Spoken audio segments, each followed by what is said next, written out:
श्री गणेशाय नमः। श्री नग्न भैरव राजाय नमः। श्री गुरुभ्यो नमः। अथ श्री एकादशो अध्याय। पार्वती शंकर जी से बोली कि हे भगवान, देवों के स्वामी, कृपा करके मुझे बताइए कि वैराट ने इस जड़ चेतन संसार की रचना कैसे की। और हे नाथ, अन्य मुझे पुरातन ध्यान मार्ग को बताइए जिसके द्वारा मैं गणेश का साक्षात्कार करूंगी, इसमें कोई संदेह नहीं है। मुद्गल ने महाराज दक्ष से कहा। महादेवी पार्वती के ऐसा पूछने पर महादेव प्रसन्न हुए और फिर उन्होंने उनको जिस परम पुण्य कथा को कहा उसे सुनिए। प्रजापति दक्ष ने कहा कि हे मुनिवर, गणेश की कथा सुनकर मन में प्रहर्ष पैदा होता है। अतः हे महाभाग मुद्गल जी, जो भगवान शिव ने पार्वती से कही उस कथा को कहिए। मुद्गल मुनि ने कहा कि हे दक्ष, तुम्हारी जो गणेश की अमृत धारा रूपी कथा सुनने में जो रुचि है, जिसके कारण तुम धन्य हो, इसमें कोई संदेह नहीं है। इस प्रकार जब शंकर जी से पार्वती ने श्री गणेश की महात्म्य कथा को सुनने की उत्सुकता प्रकट की, तब प्रसन्न पार्वती को देखकर शिव ने यह वचन कहा, महाभाग पार्वती, तुम धन्य हो, धन्य हो। अतः अब आदि अर्थात प्रारंभ से इस कथा को सुनिए। शिव बोले कि गणेश को मन से ध्यान करके वैराट ने सृष्टि की रचना आरंभ कर दी। उनकी नाभि से लोक पितामह ब्रह्मा उत्पन्न हो गए, मुख से विष्णु पैदा हो गए, नेत्रों से मैं शिव पैदा हो गया। ये तीनों ही सृष्टि स्थित और प्रलय के आधार स्वरूप तीन रूप वाले, तीन गुण धारण करने वाले हैं। उनके वाम अंग से शक्ति उत्पन्न हो गई और वह शक्ति हे पार्वती, विश्व को मोहित करने वाली आप ही हैं। उन विराट के दक्षिण अंग से कर्मों के आधार साक्षात सूर्य सम्यक प्रकार से उत्पन्न हो गए। इस प्रकार ये पांच देव उत्पन्न हो गए जो स्वभाव से भिन्न भिन्न थे तथा हे शोभने, आत्मरूप वैराट को कुछ भी नहीं जानते थे। इसके बाद बहुत समय तक तमोगुण रूपी अंधकार सर्वत्र समस्त ओर छाया रहा। संयोग से अनेकों प्रयासों से कुछ भी नहीं हो सका। तब आयास से परम दुखित होके सब स्थित हो गए, अर्थात बहुत समय तक तमस के अंधकार में ये उपयुक्त पंचदेव कुछ नहीं कर सके। तब बहुत दुखी हुए और कहने लगे कि हमें क्या करना चाहिए और कहाँ जाना चाहिए। हम लोग अज्ञान से अत्यंत आवृत हो चुके हैं, हम महाप्रभु को नहीं जानते हैं। इसके बाद चिंता करते हुए उनकी बुद्धि सुनिश्चित हो गई। तब उन्होंने तप करना प्रारंभ कर दिया और जिस किसी के नमस्कार हो ऐसा तप किया। अर्थात उन्होंने जो तप किया उसमें उन पांचों देवों ने उस अज्ञात सत्ता को नमस्कार किया जो उनको सृष्टि स्थित और प्रलय कार्यों को करने की शक्ति प्रदान करे। तब वे उस समय उस अदृश्य सत्ता को नहीं जानते थे, इसीलिए उन्होंने यह कहकर नमस्कार किया कि सबके मूलभूत तुम जो जैसे हो वैसे तुमको मेरा नमस्कार हो। इस प्रकार सबके मूलभूत जो जैसे हैं वो उनको अपनी बुद्धि में स्थित करके उन्होंने घोर तप किया। उस तपस्या से गणनाथ को उन्होंने अपने अंदर स्थित कर लिया। अतः वहां उन गणनाथ के प्रति भाव विभोर होने की उन सबकी दृष्टि उत्पन्न हो गई और उन्होंने अपने अपने हृदय में फड़फड़ाते हुए जिस अद्भुत बीज रूप को देखा, उस एक अक्षर वाले महामंत्र को प्राप्त कर वे सब अत्यंत प्रसन्न हुए। हे जगन्मयी पार्वती, उसी समय से उस मंत्र का जप करते हुए उन सब ने उस मंत्र के प्रभाव से सुनिर्मल ज्ञान प्राप्त कर लिया। उसके बाद हजारों दिव्य वर्षों के बाद भक्ति भाव से तप करते हुए उनके आगे गणेश प्रत्यक्ष खड़े हो गए। जो गणेश सामने प्रकट हुए वे अनंत कोटि सूर्य की ऊर्जा वाले शूंड और दंड से सुशोभित थे और चार भुजाओं से युक्त लंबे उदर वाले साक्षात शोभित थे। वे अनेकों आभूषणों और आयुधों से युक्त थे और बुद्धि से समन्वित थे। वे भक्तों को आनंद देने वाले मूषक के वाहन वाले महाकांति से युक्त थे। उनको देखकर वे देव भयभीत हो गए और सब देव मुझ शंभु के पास गए और बोले कि यह महान प्रलय अग्नि के समान कौन तेज आ रहा है? हे करुणानिधे, क्या यह तेज हम सबको नष्ट कर देगा? अतः हे स्वामी, हम आपके भक्त हैं, फिर भी आपके विघ्न से क्यों बाधित हैं? इस प्रकार उन सबके वचन को सुनकर वे गणेश सौम्य रूप वाले हो गए। उनको देखकर सभी देवता भावपूर्वक प्रणाम करने लगे। गणेश के दर्शन से सभी ने विशेष स्फूर्ति प्राप्त की। उस स्फूर्ति से उन सब ने कौन से कार्य कैसे होने चाहिए इस प्रकार का ज्ञान यथा तथ्य प्राप्त कर लिया। उसके बाद सबके अपने अपने कंधे झुक गए और झुकते हुए कंधों से विनय पूर्वक श्री गणेश जी को प्रसन्न किया और हर्ष से रोमांचित वे सब आंखों में आंसुओं से युक्त हो गए। अर्थात गणनाथ का प्रेम देखकर उनके नेत्र भी अश्रुपूरित हो गए। श्री गणनाथ को सामने देखकर पांचों देवों ने स्तुति करते हुए बोला, अपने भक्तों का विघ्न हरने वाले, भक्तों को विघ्न पैदा करने वाले आप विघ्नराज गणेश के लिए नमस्कार है। हे हेरम, तुम्हें नमस्कार है। ढोंडीराज के लिए नमस्कार है। विनायक देव के लिए, ब्रह्मों के नायक के लिए नमस्कार है। हे सिद्धेश, आप लंबोदर के लिए, गज का मुख धारण करने वाले के लिए, सूप के समान कान वाले के लिए, गूढ़ रहस्य वाले के लिए नमस्कार है तथा चार हाथ वाले तुम्हें नमस्कार है। लंबे ओष्ठ वाले, एक दांत वाले सबके ईश्वर के लिए नमस्कार है। हे गणाधिप, अनंत महिमा को धारण करने वाले आपको नमस्कार है। आप मायामय के लिए नमस्कार है तथा मायाहीन के लिए नमस्कार है। मोह देने वाले आपको नमस्कार है और मोह का नाश करने वाले आपको नमस्कार है। हे पंचभूतों से युक्त तथा पंचभूतों को धारण करने वाले आपको नमस्कार है। आप इंद्रियों को अधीप और इंद्रियों में ज्ञान कराने वाले आपके लिए नमस्कार है। आप अध्यात्म, अधिभूत और आधिदेव के लिए नमस्कार है। हे अत्रपते, आप अत्र स्वरूप के लिए तथा अत्रों के भी अत्र के लिए नमस्कार है। आप प्राण के लिए, प्राणनाथ के लिए, प्राणों के प्राण रूप के लिए नमस्कार है। आप चित्त स्वरूप के लिए और चित्तहीन के लिए, चित्त वाले के लिए, चित्तहीन के लिए नमस्कार है। हे देव, आप विज्ञान और विज्ञानपति इन दोनों रूप को धारण करने वाले उनके लिए नमस्कार है। विज्ञान के लिए और आप अपना विशेष ज्ञान देने वाले आपके लिए नमस्कार है। आप साक्षात आनंद के लिए और आनंद देने वाले के लिए नमस्कार है। हे आनंद को आनंद प्रदान करने वाले, बिना कारण आपको नमस्कार।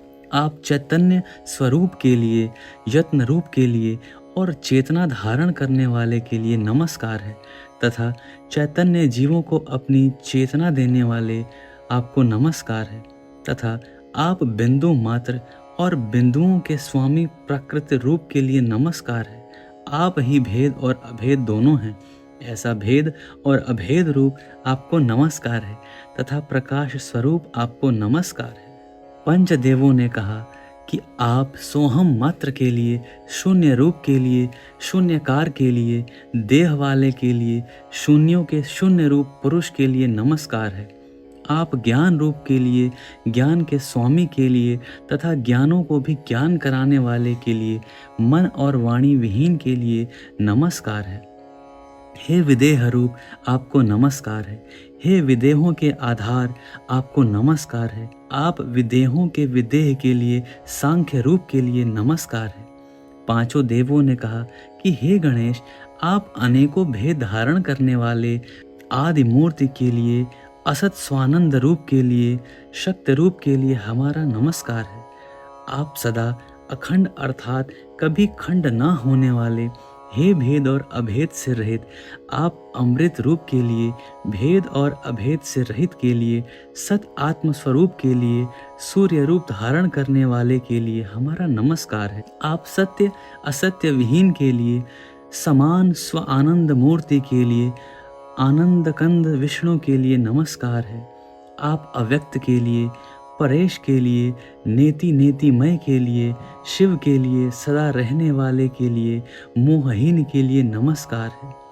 संयोग से सर्वत्र समाधि में रूप धारण करने वाले, स्वानंद स्वरूप मान भाव प्रदान करने वाले हे देव, आपको हमारा नमस्कार है। हे किसी से योग न रखने वाले, हे निरालंब स्वरूप वाले, मायाहीन देव और असमाधि रूप वाले, आपको नमस्कार है। हे शांति देने वाले तथा पूर्ण शांति देने वाले, आपको नमस्कार है। योगों के स्वामी और योग रूप आपके लिए नमस्कार है। गुणों के स्वामी परेश, अपार गुण कीर्ति रूप आपके लिए नमस्कार है तथा योग की शांति प्रदान करने वाले महायोग रूप आपके लिए नमस्कार है। जिस गजानन के गुणों के अंत तक वेद आदि वेदों की रचना करने वाले नहीं पहुंच सके, वह देव यथामति तथा स्तुति आप किसकी स्तुति करने योग्य हैं, अर्थात जिस देव के गुणों वेद और वेदकार भी नहीं जान सके, वह देव किसको स्तवनीय हैं। अतः जैसे हमारी बुद्धि है वैसे आपकी स्तुति की है। इसीलिए हे भगवान साक्षात चिंतामणि, आप प्रसन्न हो जाओ। हमारी रक्षा करने वाले आप परम गति हैं। शंकर भगवान ने कहा कि हे देवी, इस प्रकार ऐसा कहकर वे पांचों देव चुप हो गए तथा हे शिवे, गणेश भी प्रसन्न आत्मा होकर उन देवों से बोले। श्री गणेश जी बोले कि हे महाभाग पांच देवताओं, मैं आपकी स्तुतियों से प्रसन्न हूँ, तप और भक्ति से प्रसन्न हूँ। अतः वांछित वर मांगिए। जो इस स्तोत्र को भावपूर्वक पढ़ेगा उसके लिए यह स्तोत्र धर्म, अर्थ, काम और मोक्ष को देने वाला होगा तथा वह व्यक्ति पुत्र पौत्र के साथ लक्ष्मी वाला रहते हुए अंत में स्वानंद को प्राप्त करेगा तथा जो 21 दिन तक प्रतिदिन 7 बार इसका पाठ करेगा वह कारागार के बंधन से स्वयं मुक्त हो जाएगा तथा जो दिन में 1 समय, 2 समय अथवा 3 समय इसका पाठ करेगा वह निश्चित देव आदि द्वारा वंदनीय होगा। सब देवता लोग उसकी वंदना करेंगे, इसमें कोई संदेह नहीं है। एक दिन में 21 बार 21 दिन तक पाठ करने से उस मारण, उच्चाटन आदि से भय नहीं रहेगा तथा धन धान्य आदि सब आरोग्य और पशुवर्धन उसे प्राप्त होगा तथा वह जो जो इच्छा करेगा वह उसे अवश्य प्राप्त होगा। गणेश के वचनों को सुनकर विष्णु आदि देवता प्रसन्न हो गए और गणेश जी को प्रणाम करके हाथ जोड़ते हुए चले गए। पांचों देवों ने कहा कि हे गजानन, आपके आने पर हम सब सनाथ हो गए हैं। हे गणाधीश, हमें अपनी दृढ़ भक्ति का वर दीजिए। उससे हे प्रभु, मनुष्यों और देवों को माया बाधा न पहुँचाए तथा हमें क्या करना चाहिए वह हमें सदैव आज्ञा दीजिए और हमें अनेक प्रकार की सामर्थ्य प्रदान कीजिए और आपका भजन करने वालों की इच्छाएं पूर्ण होवें तथा हमें सदानंद नामक स्थान दीजिए। अतः हे नाथ, आपको नमस्कार है। गणेश जी ने ब्रह्मा को कहा कि हे रजोगुण से उत्पन्न होने वाले 4 मुख वाले महाबाहो ब्रह्मा, तुम सृष्टि की रचना करने वाले हो जाओ। अतः हे महाकांति वाले, आप ब्रह्मा नाम से प्रसिद्ध होगे और तुम सत्यलोक के निवासी हो जाओ। तुम्हारा वाहन हंस होगा। तुम वेद आदि के ज्ञान से युक्त सबके पितामह होगे। इस प्रकार ब्रह्मा जी को आज्ञा दी। फिर विष्णु जी से कहा कि हे देवेश विष्णु, तुम 4 भुजाओं वाले हो जाओ। अतः तुम सब लोगों का पालन करने वाले विष्णु नाम कहलाओगे। वैकुंठ में तुम्हारा वास होगा और गरुण तुम्हारा वाहन होगा तथा तुम अनेकों अवतार धारण करने वाले हो जाओगे। इसके बाद उन्होंने मुझ शंकर से कहा कि हे महातेजस्वी, तुम तमोगुण से पैदा हुए हो, अतः तुम सर्वदा सृष्टि के संहार करने वाले हो जाओगे और तुम्हारा नाम हर होगा। तुम्हारा वास कैलाश पर्वत होगा और तुम्हारा वाहन वृषभ यानी कि बैल होगा। फिर सूर्य से कहा कि हे सहस्त्र किरणों वाले देव, तुम सूर्य नाम से प्रसिद्ध हो जाओगे और कर्मों के चालक होने के कारण तुम 6 ऋतुओं के धर्म प्रकाश को करने वाले होगे, अर्थात तुम समय समय पर वर्षा, शरद, शिशिर, हेमंत, वसंत और ग्रीष्म, इन 6 ऋतुओं धर्म का प्रकाश करने वाले होगे। तीनों गुणों सत्व, रजस और तमस के अहंकार से तुम्हारी उत्पत्ति हुई है, इसलिए तुम प्रकाश करने वाले हो। घोड़ों से अलंकृत रथ तुम्हारा वाहन होगा, सौर लोक में तुम्हारा निवास होगा और तुम समस्त ग्रहों के राजा हो जाओगे। वर्षा करने के तुम ही मूल कारण हो जाओगे और प्रतापवान और तेज की राशि हो। इसके बाद महाशक्ति तुमसे कहा कि हे 4 भुजाओं वाली महाशक्ति, तुम 3 शरीरों से उत्पन्न हुई हो। 3 शरीर हैं, सतगुण, रजोगुण और तमोगुण। अनेकों विषयों के भोग के लिए तुम देह युक्त हुई हो तथा तुम मोह प्रदान करने वाली होगी। तुम शक्ति नाम वाली महामाया होगी, इसमें कोई संदेह नहीं है। तथा तुम 2 प्रकार के मोह देने वाली होगी, भोग और मोक्ष के भ्रम करने वाली हो जाओगी। अर्थात लोगों को तुम 2 प्रकार के मोह में फंसा दोगी, कोई भोग चाहेगा, कोई मोक्ष चाहेगा। तुम सिंह के वाहन पर जाने वाली होगी और नित्य शक्ति लोक में रहने वाली होगी। अनेकों प्रकार के भोग विमोह द्वारा तुम संहार को मोहित करोगी। फिर गणेश जी ने कहा कि हे 5 देवताओं, जब जब कोई महान कार्य उत्पन्न होगा उस समय मैं तुम्हारे सामने उपस्थित हो जाऊंगा। अतः मैंने सभी देवता मेरे समान कर दिए हैं, इसमें कोई संदेह नहीं है। इस प्रकार गणाधिप ने सभी देवों को श्रेष्ठ आभूषण और श्रेष्ठ वाहन प्रदान किए और अनेकों प्रकार की सामर्थ्य प्रदान किए तथा संकल्प से ही सिद्ध होने वाली शक्ति प्रदान की। शिव ने कहा, इस प्रकार वरों को देकर देव गणेश स्वयं अंतर्ध्यान हो गए और वे सब देवता भी प्रसन्न हो गए और अपने को कृतकृत्य मानने लगे कि हमने भक्ति भाव से इच्छाओं को पूरा कर लिया तथा गणपति की कृपा से परमेश्वरवरता को प्राप्त हो गए, अर्थात हम परमेश्वर हो गए। इस प्रकार श्रीमद् मौद्गल महापुराण के प्रथम खंड में वक्रतुंड चरित में नाना 5 देवों के वर प्रदान नामक 11वां अध्याय समाप्त हुआ।